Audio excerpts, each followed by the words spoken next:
Bun găsit, dragilor, la citirea interactivă pentru ziua de vineri, 24 noiembrie. Alegeți-vă un pachet de cărți sau un număr de la 1 la 3. 1, 2 sau 3, iar eu voi începe cu numărul 1. Haideți să vedem care ar fi mesajele pentru ziua de vineri. Regina de spade aici impune respect. Poate sunteți voi, poate aveți de-a face cu un personaj care impune. E bine, pajul de cupe vine cu ceva mesaje satisfăcătoare sau mesaje de suflet, idei noi pentru unii dintre voi. Iar regina de bâte vine cu multă putere, încredere în sine. Cine știe, poate fi aici vorba de o discuție de suflet între două persoane poate un pic diferite, ambele ambițioase, ambele puternice. Haideți să vedem despre ce este vorba cu această regină de spade. Ei bine, vedem aici o ofertă care ar putea schimba, să spunem, destinul, ar putea schimba aici situația între tine și această regină de spade.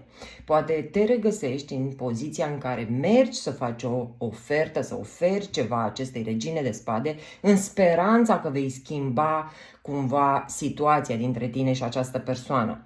Poate fi vorba, bineînțeles, și de ideea de a primi o ofertă, dar cu sabia sus, deși lucrurile se văd clar în schimbare pozitivă. Poate primești oferta de la o persoană care te-a cam supărat în ultima vreme. Iată și scandalul sau conflictul pe care poate l-ai avut cu această persoană care cumva a creat un blocaj între tine și persoana asta. Dar pajul de cupe vine să îndulcească situația, vine să amelioreze cumva și să deblocheze acest 8 de spade. Poate până acum nu găseai nicio posibilitate, nu vedeai niciun fel de soluție. E bine, iată că schimbarea pozitivă ar putea avea loc chiar în această zi de vineri. Chiar dacă lumea s-a băgat între voi, chiar dacă s-au auzit poate multe bârfe în jurul vostru și acest lucru te făcea să crezi că e imposibil de rezolvat situația, e bine, iată că se poate rezolva. Și vedem aici multe cărți de curte. E posibil ca aici să fi fost implicate mai multe persoane. Poate, cine știe, te-ai certat cu prietenii tăi, poate te-ai certat cu vecinii, Dumnezeu știe. Și nu prea vedeai o cale de rezolvare, dar ori ești cel sau cea care merge cu bunăvoință către aceste persoane, tocmai pentru a îmbunătăți lucrurile, ori ești persoana ofertată ca lucrurile să se schimbe și să se îmbunătățească, să se deblocheze între voi. Vedem aici că te-ai simțit destul de trădată cu tot ceea ce s-a întâmplat. Poate cine știe, te-ai simțit trădat în momentul în care ai aflat niște bârfe despre această situație. Acum tu știi mai bine despre ce poate fi vorba. Dragilor, se pare că voi veți fi cei ofertați pentru că vedem aici că decizia va aparține. Ba chiar sunteți în poziția în care vi se recomandă să luați o decizie asumată. Dar putem vorbi, bineînțeles, și de decizia de a merge către această persoană dacă îți dorești cu adevărat să se deblocheze să se deblocheze situația dintre tine și această persoană.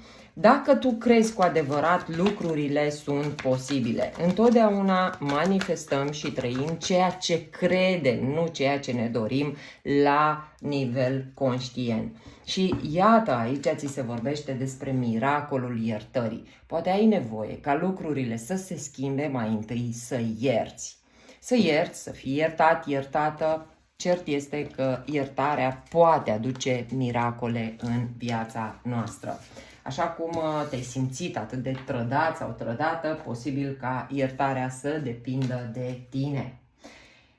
Mergem mai departe, dragilor, cu numărul 2. Haideți să vedem la numărul 2 care ar fi mesajele pentru weekend. 6 de cupe aici ne arată o conexiune frumoasă, puternică din trecutul tău.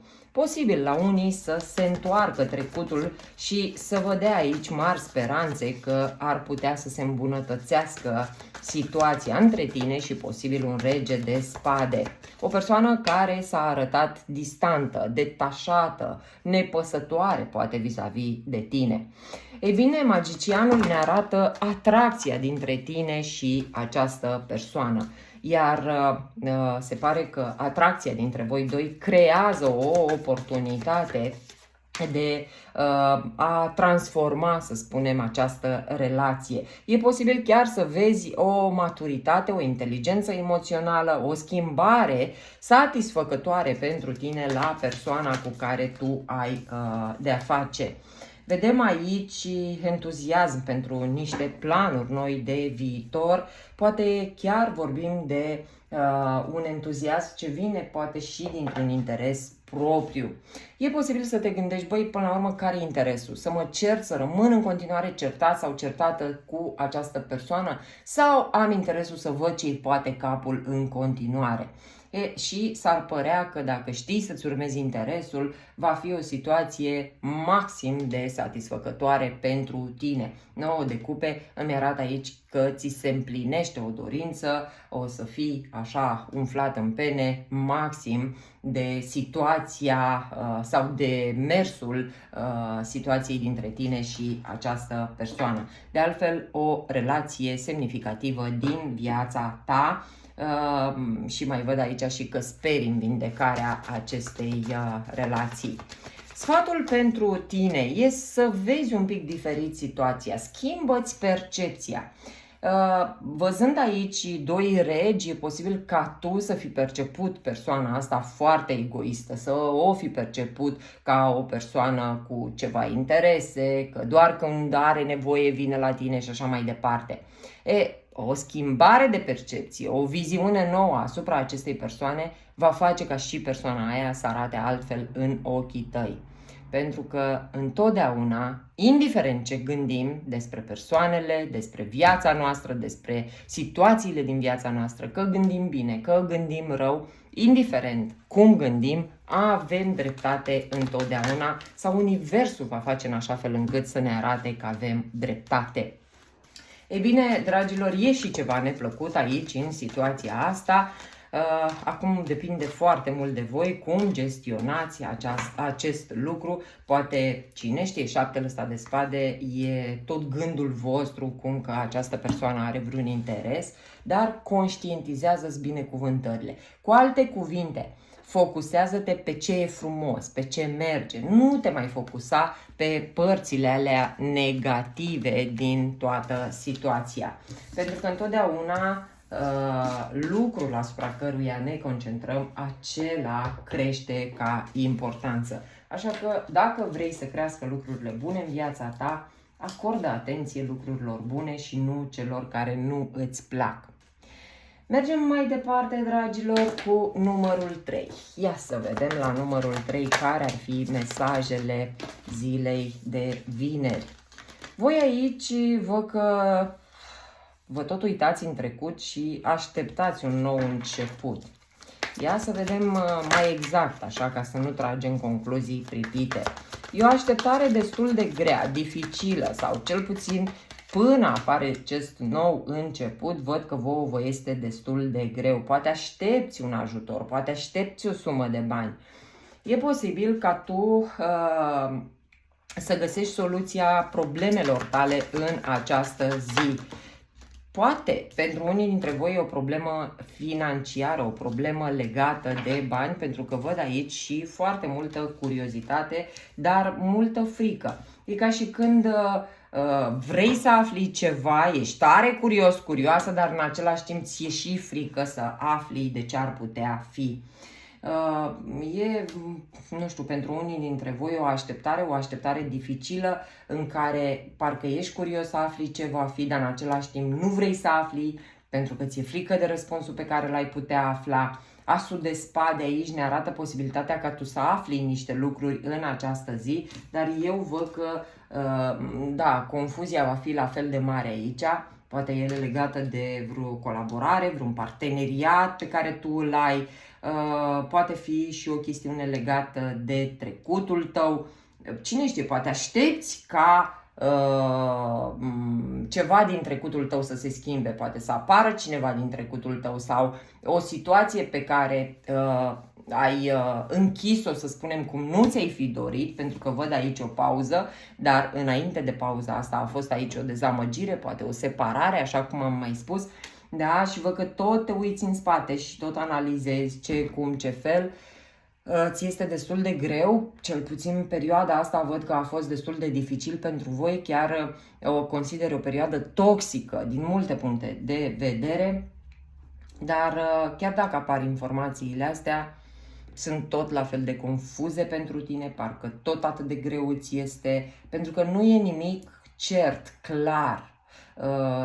Ți se pare că lucrurile nu s-au schimbat așa cum tu ți-ai fi dorit. Eu cred că mulți dintre voi aveați niște așteptări să aflați ceva, dar lucrurile nu sunt așa cum voi v-ați fi dorit să le aflați.